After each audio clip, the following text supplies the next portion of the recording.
Hello everyone, let's look at this rational function here. We are going to sketch the curve for this function, and we are going to follow the guideline for graphing the function.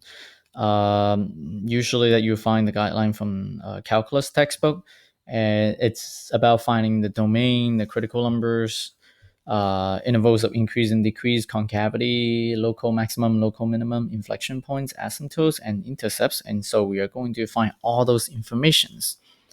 And so by finding all those informations, that will actually minimize the need for us to plot points into the function and then graph the function. And actually will give us the shape and the behaviors of the function. Okay, so let's get started. First thing that we are going to do is to find the domain. So for finding the domain of a rational function, we are going to set the denominator of the rational function equal to 0 and see what values of x will cause the denominator to be 0. So we are going to write this as x squared, okay, minus 9, and that's equal to 0. Then we can solve this equation. We can factor the x squared minus 9, so we are going to get what? X plus 3, and then x minus 3. That's equal to 0. That's the difference of two squares. And then solving for those two values, then we are going to get what we are going to get. We're going to get x equals, from the first factor, we are going to get x equals negative 3. And then for the second factor, we are going to get x equals 3. Okay? And so what that means is that those two x values are the x values to be excluded from the domain of the function. And so it's really just saying that we can plug in all the x values on the lumbar line except the negative 3 and the 3. So that means the domain. Okay, so the domain is going to be negative infinity to negative 3. And then we're not including those numbers, right? So we have next one, it's negative 3. And then to 3.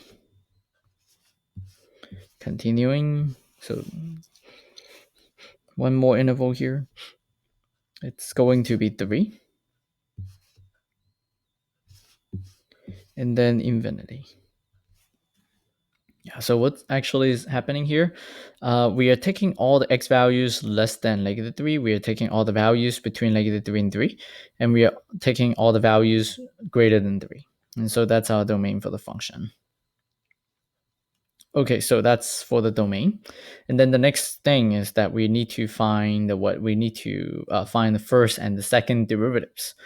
And then for the first derivative, using it, we can find critical numbers. We can determine the intervals of increase and decrease, and also the local maximum and minimum using the first derivative test. And for the second derivative, we can actually use it to determine the intervals of concavity and the inflection points. So that's why we are going to find them in the second step. Okay, so let's find them here. Stop moving down the problem. Okay, so what are we doing here? We have the we want to find the first and second derivatives.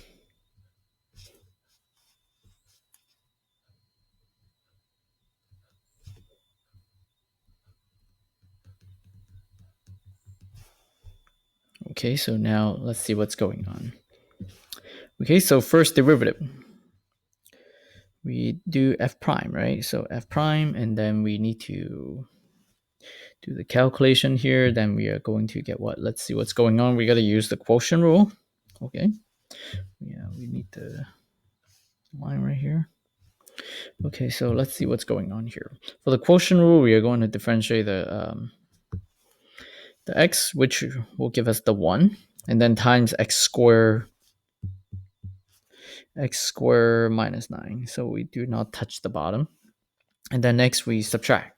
And then now we copy down the top, and then we are going to differentiate the bottom, which will be 2x.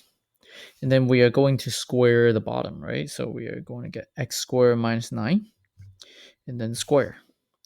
And then if you simplify this numerator right here, we are going to get what? X squared minus 9 minus 2x squared. And then in the denominator, we get all that, right? We do not really need to do anything to the denominator at this point. And then combine like terms, right? X squared minus 2x squared, we get negative x squared.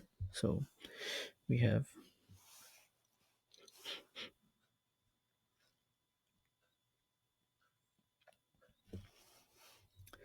what is that? That's going to be what? That's going to be negative x squared. Okay. Negative 9.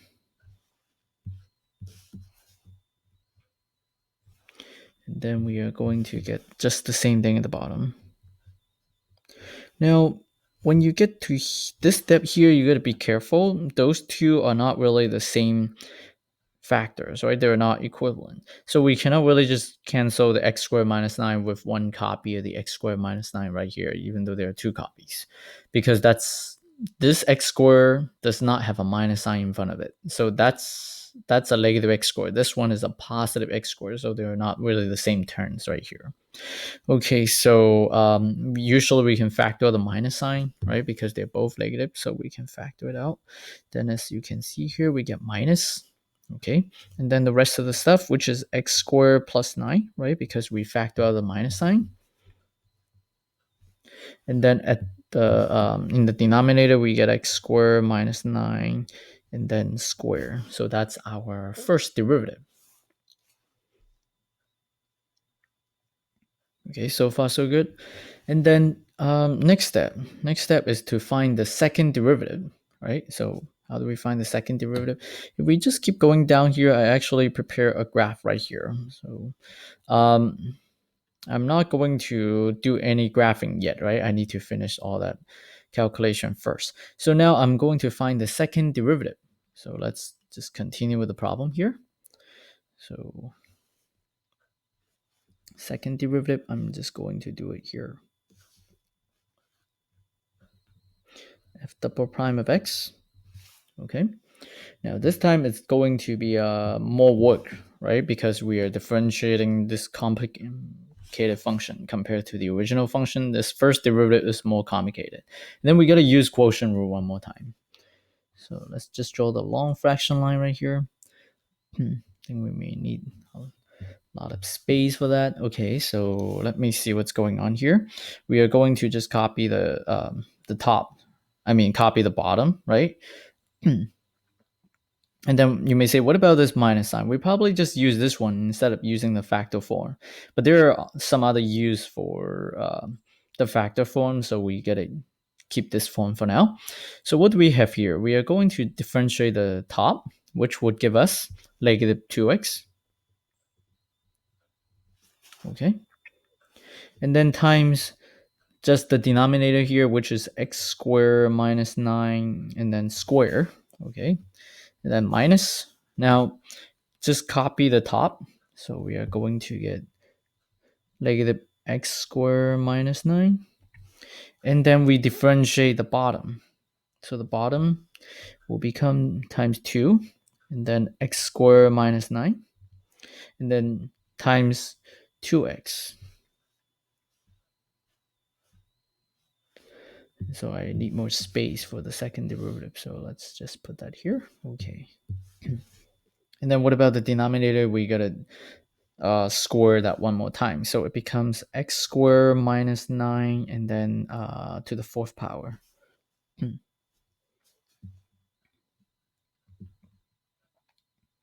Okay, so now how do we simplify this? Usually, just like the first derivative, we gotta expand everything and then combine like terms. But there was something that we should really just do first.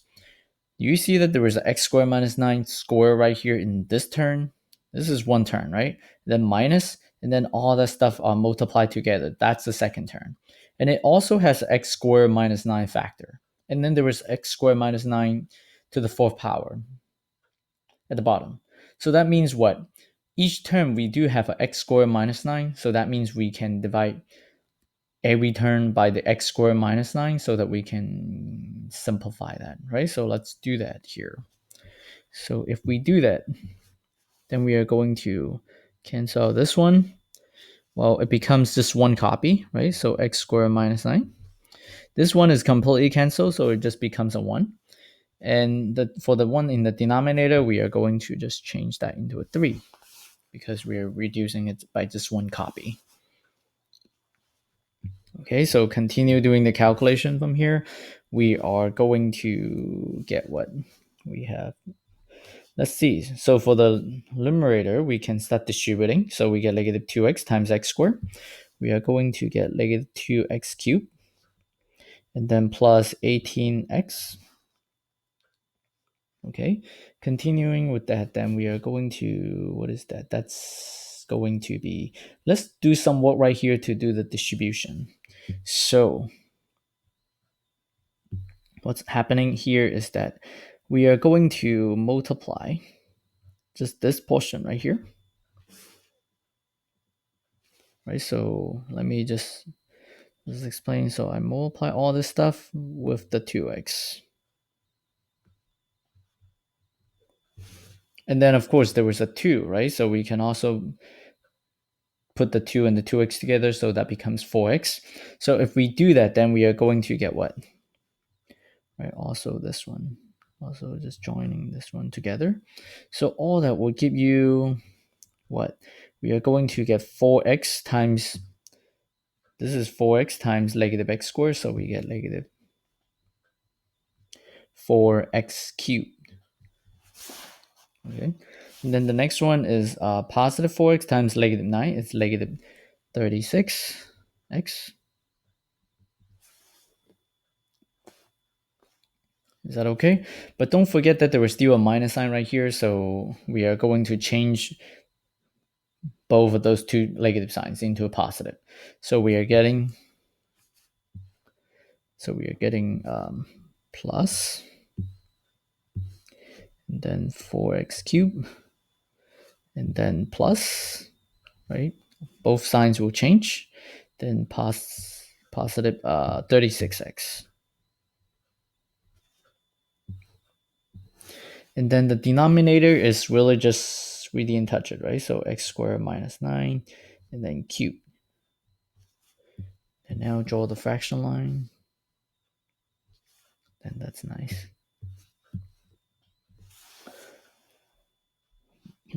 And then now we gotta combine like terms. So we are going to get 2x cubed plus 54x, right, by just combining like terms. And then we still have that x squared minus 9, then cubed, there. And then it will actually be a good idea to factor out the 2x, which will give us x squared plus 27 in the numerator.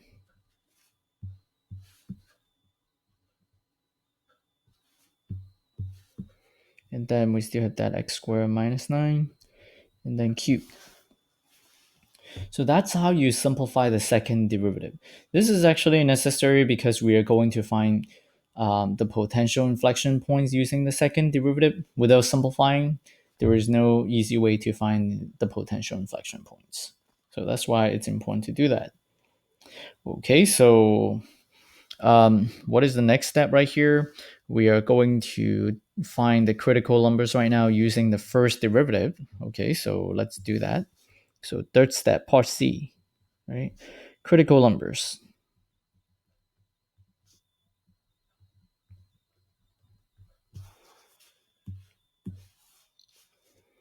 So regarding the critical numbers, we actually have two cases right here. So case one is that f prime is equal to 0. And then what's going on right here? For f prime equal to 0, we are going to use the first derivative. In order for the first derivative to be equal to 0, we got to use the numerator, set it equal to 0. So that will give us negative x squared minus 9 is equal to 0, or you can simply just use the x squared plus 9 instead of equal to 0. And actually, there is no value for this one, right? There is no x value for this one. Why there is no x value? It's really because x squared is non-negative plus a positive number 9. This is always going to be positive, right, for any real x. So there is no x value that will give you the solution for this equation right here. Now, f prime does not exist. That's the second case. Okay. For the second case right here, we do get some critical numbers. If you set the bottom equal to 0, which is x squared minus 9 and then square equals 0. And you know what? It's just happened that we have solved that equation right here. The square does not really matter here, right? It's just going to give you a higher multiplicity for those zeros for the solutions for this equation, right? But right now, we only need the critical numbers. So we are going to get -3 and 3 as the answers. So we have x equals -3 and then x equals 3. Okay, so those are the critical numbers. And once we get the critical numbers, we can start finding the intervals of increase and decrease, which will help us graph the what is that? The function, right? The shapes of the function. So we are going to look at the next one. So part D, we are going to find intervals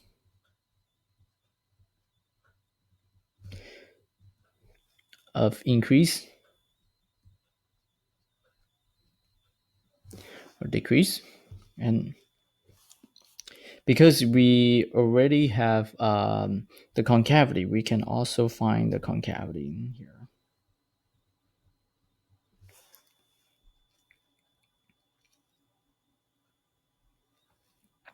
Okay, so let's continue from there.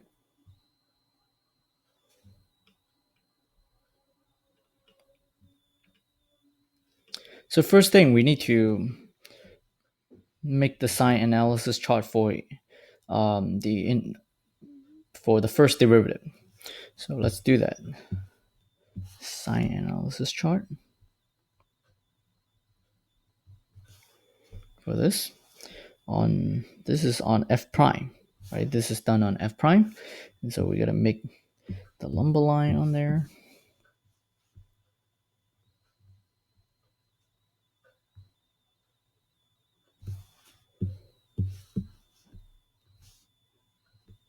This is the x-axis, and we have two critical numbers. One of them is -3. -3. The other one is +3.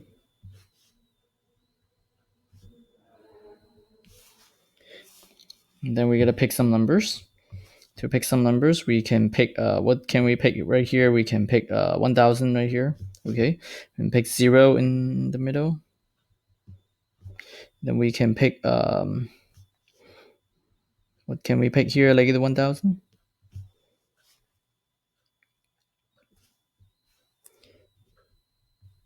And then now plug it back into the first derivative here.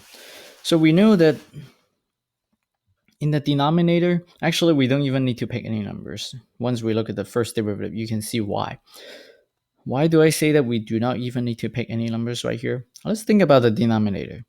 The denominator is being squared, so we are going to get a non-negative number, right? Actually, we are always going to get a positive number because we are not going to be picking -3 or 3. And so that's always going to be positive. And if you look at the numerator right here is x squared plus 9. That's also always going to be positive. And so if you take a positive quantity divided by a positive quantity, then you are going to get a positive quotient. And in front of that whole quotient, we do have a minus sign. So what does that mean? That means all the intervals are negative intervals. So the function will be decreasing for all those three intervals here. So let's write down the result. So the function is decreasing, decreasing, and then decreasing here. So let's just write that down here. Decreasing, decreasing, and then decreasing.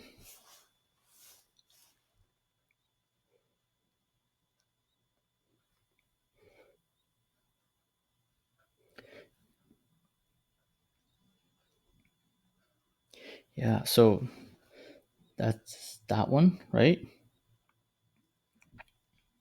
And then what's next? We need to determine the intervals of concavity. Okay, so let's find the intervals of concavity right here. For the concavity, it's going to be, the sign analysis chart is going to be done on F double prime.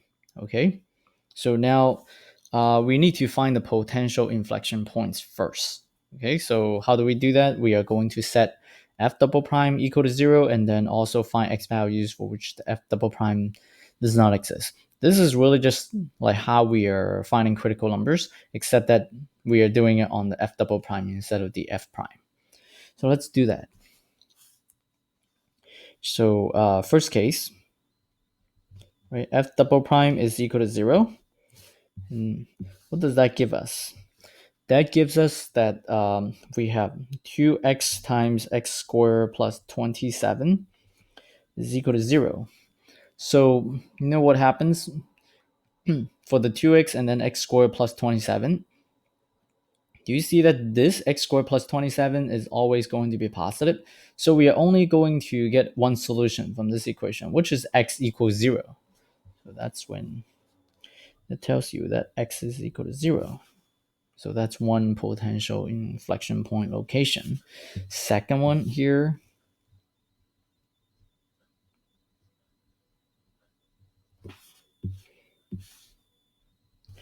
now we set the denominator equal to 0 for the second derivative, right? Which is just right here.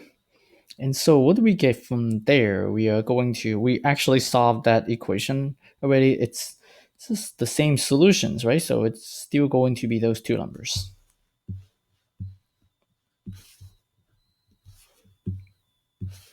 So we are getting x equals -3 and then x equals 3.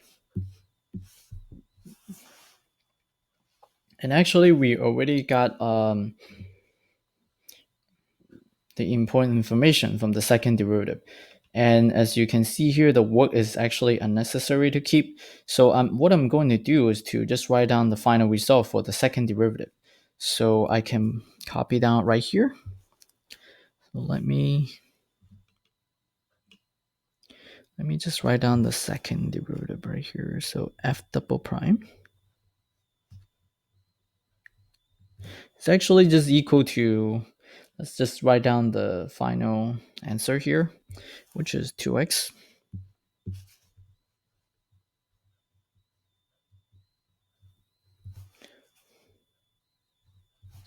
Which is what, 2x, yes.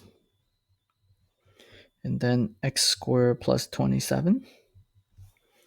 And then in the denominator, we have the same stuff, right? So x squared minus 9. And then, but this time we are cubing it as the third power for that. And then, so what really happens is that we do not really need the second derivative to work for all the second derivative. So we can put that away right now. So let me just remove all that. And so that means I can free up the space for my work because I still have a lot more information that I need to determine right here. So let me just go up here. Okay, so now I free up a lot more space for myself. Let's continue. The only bad thing is that you cannot really do it on paper in this case. But anyway, it doesn't really matter now. Okay, so let's do the sign analysis chart for the second derivative to determine the concavity.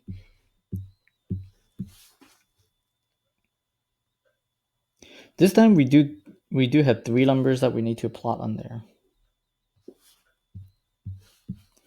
Okay, so still the x-axis right here. And then we are going to get three numbers. -3, right? And then 0, and then the 3.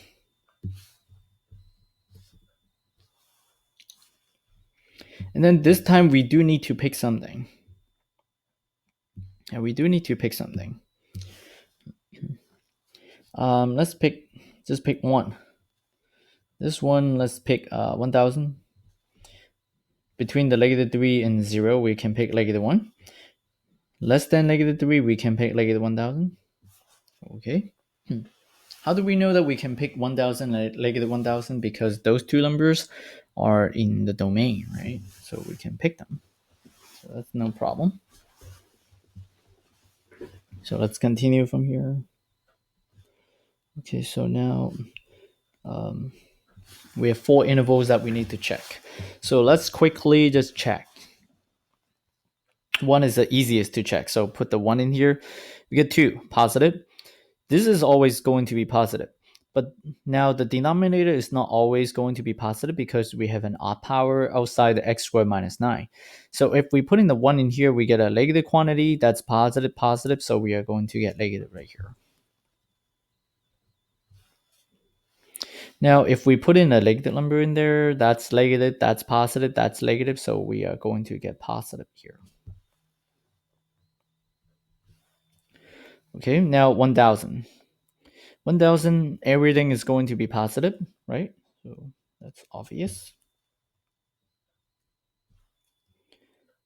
-1000, this is positive, that's positive. But then when you plug in -1000 here with the 2x, we get negative here. So now we can write down the results. We have what? This is concave down for the first interval here. For the second interval, concave up because the second derivative is positive. Next one, concave down.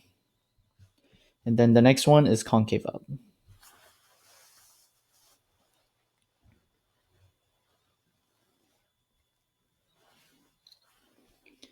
Okay, so is that good? We can actually write down the information here. So if we are to write down the information,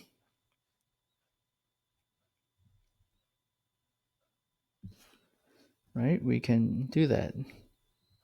So for writing down the information, there is none, right? There is actually no interval for which the function is increasing. What about intervals of decrease? And actually, it's all the intervals that we are getting, right? So it would be from -infinity to -3, -3 to 3, and then also the last one, which is from 3 to infinity. So that's good for that one. And then we also can write down the concavity. So for concave up, okay. Concave up is easy to write down here. Concave up is from -3 to 0, so we get that.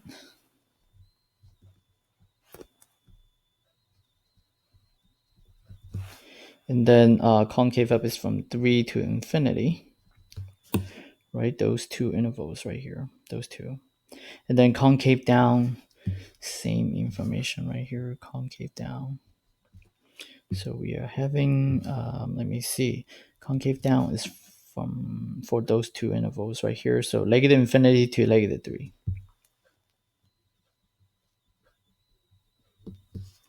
And then 0 to 3.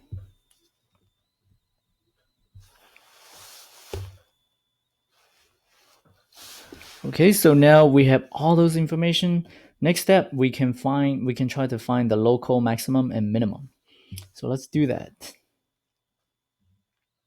So this is part D, right? So next one is part E.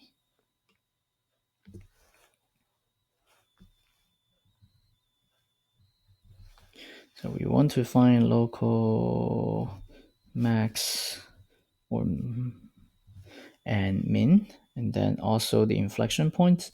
So this part is about finding the points.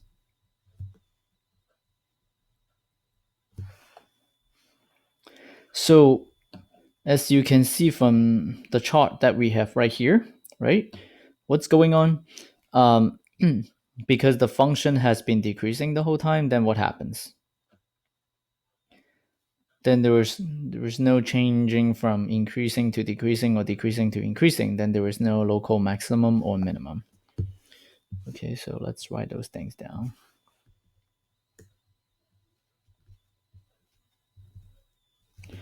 Local max, local min, and then it's actually just none for those.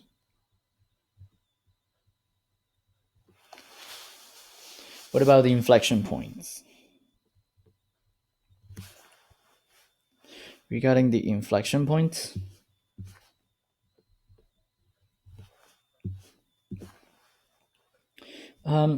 whenever there is a change of concavity and the point exists, then we have an inflection point. So there was a change of concavity from the left side at -3, and there was a change of concavity at 0, and also there was a change of concavity at 3. But then because -3 and 3 are not in the domain, right? Remember that the function is not defined at those two numbers, as you can see here from the first part. Then there is only one inflection point, which is just 0. So in this case, we need to plug the 0 back into the original function. So we plug the 0 back into the original function, then we can determine the y value for the function. So let's do that. So we are going to get f of some stuff and then the x, right? So we are going to get, and then x squared minus 9. So what is x? X is 0 in this case. And put in the 0 in there, 0. And then if you do the calculation here, well, actually, you don't even need to do too much with the calculation, so you get 0. If you write it in the form of a point, you get 0, 0. Okay, so that's the inflection point. The next step is going to be an important one because we need to determine the asymptotes for this function and the behaviors near the asymptotes. So this is actually quite important because it will give you a lot of details about the graph, like how it behaves. Okay, so we have the asymptotes, right? We need to find asymptotes.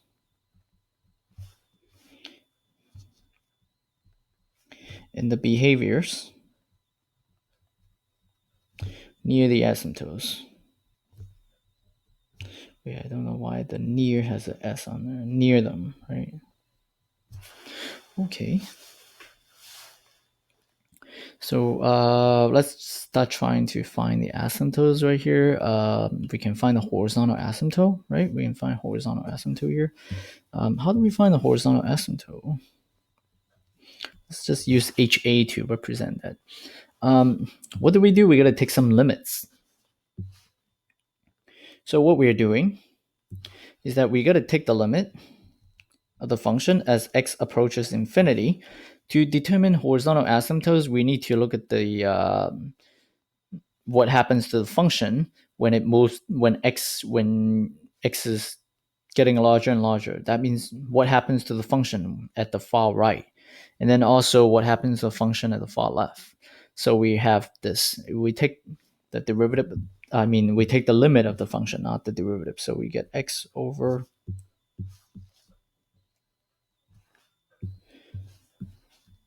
x squared minus 9. Okay, so what are we getting here? It's infinity over infinity. We can actually use L'Hopital's rule in this case, right? Use L'Hopital's rule. Then actually we are going to get what? So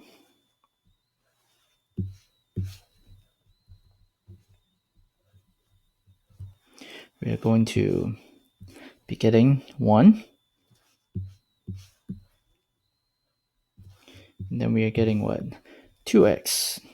This time is not indeterminate form anymore. We can draw the conclusion, which is just 0, because when it's getting larger, then the denominator is going to get larger. And then the numerator is just 1, right? And then similarly, we have the same stuff, right? So when x is approaching like the infinity. So those are the two limits that we need to calculate here. So x over square minus 9, and it's actually just the same stuff, right? I'm just going to just put ... on there to skip the work. Don't do this on the test, right? You still need to show the work, and actually we're going to get 0. So both will tell you that for the horizontal asymptote we are getting what? We are getting y equals 0. That's our horizontal asymptote.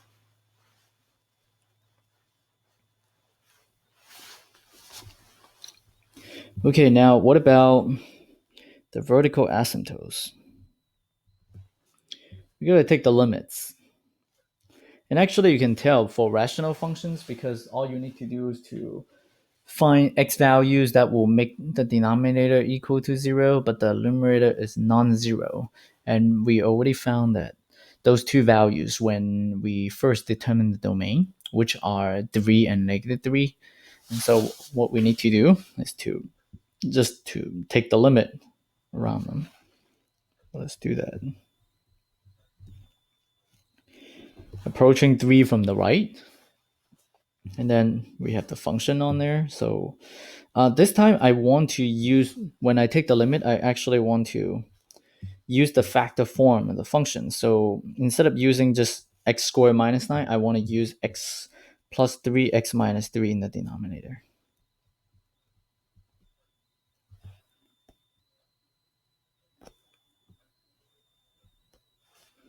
Yeah. Okay, now what? Let's do the checking here. Imagine that we put the 3 in there, that's positive. And all we need is really just a sign. We know that the 3 is going to make the bottom approaching 0 here. So basically what's really happening right here is that this limit, it's going to give you a form that looks like 3. And then also in the denominator, we are going to get like a 6, right? Because 3 plus 3, you plug the 3 in there. But this one is what? It's actually going to be, you plug the 3 minus 3 here, that you are going to get 0. But this one, we need to determine its sign because the result can be either positive infinity or negative infinity. So we need to check whether it's positive infinity or negative infinity. So we need to know whether that's approaching 0 from the right or approaching 0 from the left. In this case, you can see that if we put the 3 in there, you're approaching 3 from the right side. So this number, the x is larger than 3. When you subtract the 3, you are going to get a positive number. So now you have the form. And you know that this is going to be infinity or negative infinity due to the denominator is getting really small. So now the top is positive, 6 is positive, and then this number that's approaching 0 from the right is also positive. Everything is positive, then this answer will just be what? It's approaching positive infinity. And then you are going to do the same thing for the other 3 limits, right? So what are we doing here? We need to put in,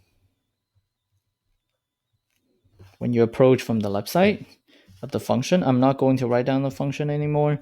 I'm just going to write down the result this time. So the result for this one, if x is approaching 3 from the left side, it's going to be negative infinity. And then when we approach negative 3 from the right of the original function, then that one is going to be approaching positive infinity. Lastly,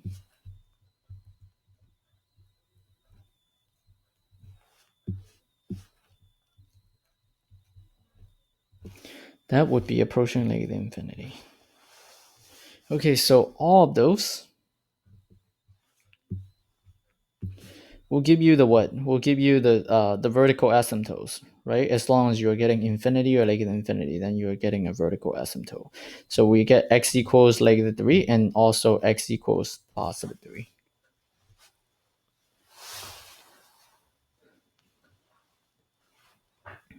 Is that all good with this? So that's almost done, right? We have one more part right here.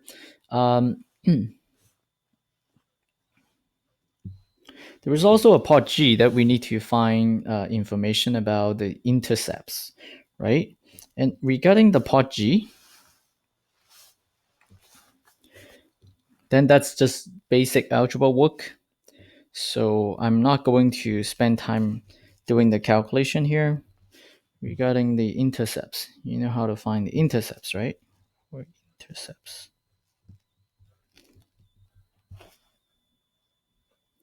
It's going to be what? It's going to be 0, 0. How do you know that it's 0, 0? Because we already did the calculation when we found the inflection point. Whenever we have a point on the graph that's 0, 0, it's actually both the x and the y-intercept.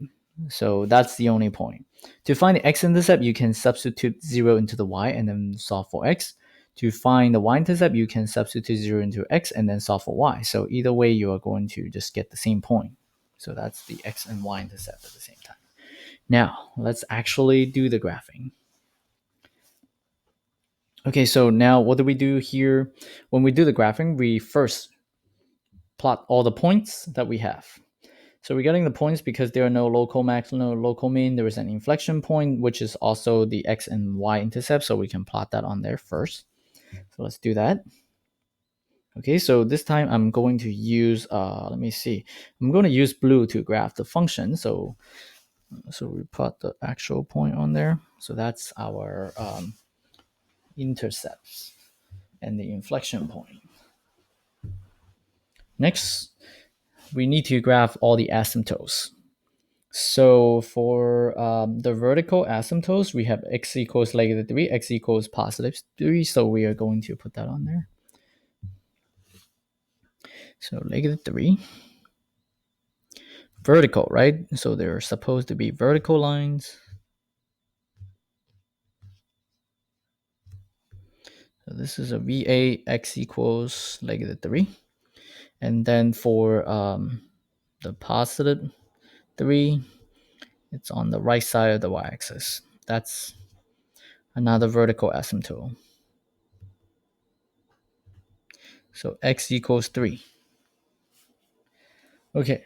Now, after we get the vertical asymptotes, we can plot the, we can graph the horizontal asymptote, which is y equals 0. So let me use the same color for that one. So horizontal asymptote. And it's actually just, because it's y equals 0, so it's the x-axis. So now we have all that. Okay, so now basically this part F right here will tell you a lot of information. So let's say if you look at the the behaviors near the vertical asymptotes, we can actually just look at the behaviors near the asymptotes. How do we do that? It's this. Let me switch back to the blue color. Okay, so when x is approaching 3 from the right side, that means on this side right here, okay? So this is +3, right? X equals +3. And then if x is approaching 3 from the right side, that means we're talking about this side right here. And you're getting closer and closer to this asymptote. The y value, the function is approaching infinity. What does that mean? That means your graph will go up and getting closer and closer to x equals 3. So what can we do here? We can just draw a tiny arrow to indicate, okay, so that's the behavior of the graph near this x equals 3 on the right side. So let's do that. Just draw a tiny arrow over there, then it will be good. Okay. Now, what about the left side? The left side is right here, getting closer and closer to the x equals 3. The function is approaching the infinity, so that means the arrow will be at the bottom. Positive infinity, the arrow will be drawn up here, and then the infinity, then you know that the function will just be going down, right? As the x values are getting closer and closer to 3 from the left. So we have the tiny arrow right here. Okay, so what about the other two? The other two, if you're approaching the 3 from the right, which is on this side, it's positive infinity, so we get the arrow up here. What about this side? This side, it's when you're approaching the 3 from the left side, it's approaching the infinity, so we have that down here. We draw the arrows right here. Okay, so that's good.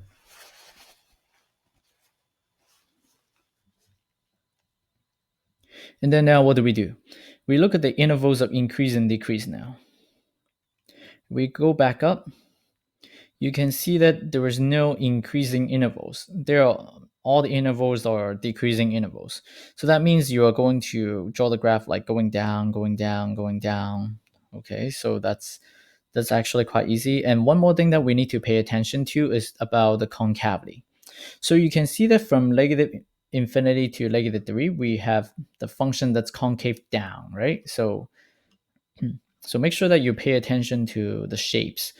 What happens is that from negative infinity to negative 3, then we have the function that's concave down. That means all the tangent lines above the curve, right? So we can actually graph it. Remember, there is also a horizontal asymptote that's giving like a guidance on how you're drawing the curve, right? So remember, the curve is going to get closer and closer to the horizontal asymptote. And then you may ask me, would it cross this horizontal asymptote here? The graph is crossing the horizontal asymptote at the origin, but it will not be crossing it here because when we are finding intercepts, that's the only point that we're finding. So there are no other x-intercepts that we can find. So that means you can only get the portion of the graph that's below the x-axis. So let's just draw that. We are not plotting any points right here. We only are doing a sketch, right? So we can just simply do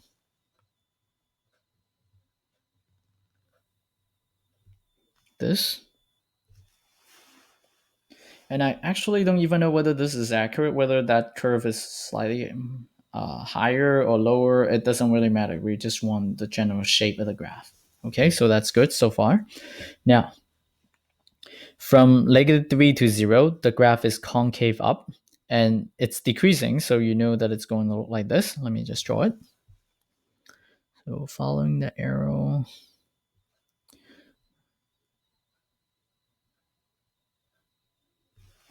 Okay, so that's concave up and decreasing. And then now it turns into decreasing because the origin is an inflection point right here.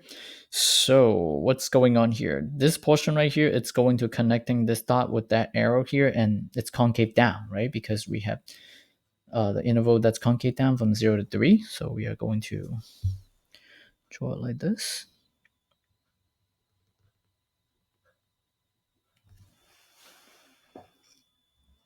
Okay. Then you may say, what about the last interval here? The last interval, we have the function that's concave up, right, from 3 to infinity. So we are going to just graph it like that. Let me just draw it. Okay, that's too fast. Let me just draw it one more time.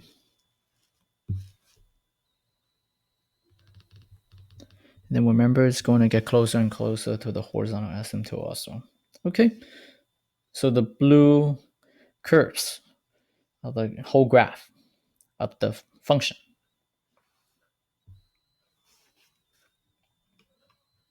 Okay, so that's it for this whole problem here. Let me just go up and down. As you can see, that's a lot of information that you need to find here. I know that this is a long video, but when you actually do the problem, it will feel shorter because I was doing all the explanation when I was demonstrating in this video. Okay, so I will do more videos like this just to show you different types of functions, like how to graph them. And thank you for watching this video. And if you like this video, if you find this video helps you a lot, please subscribe to my channel and give me some support.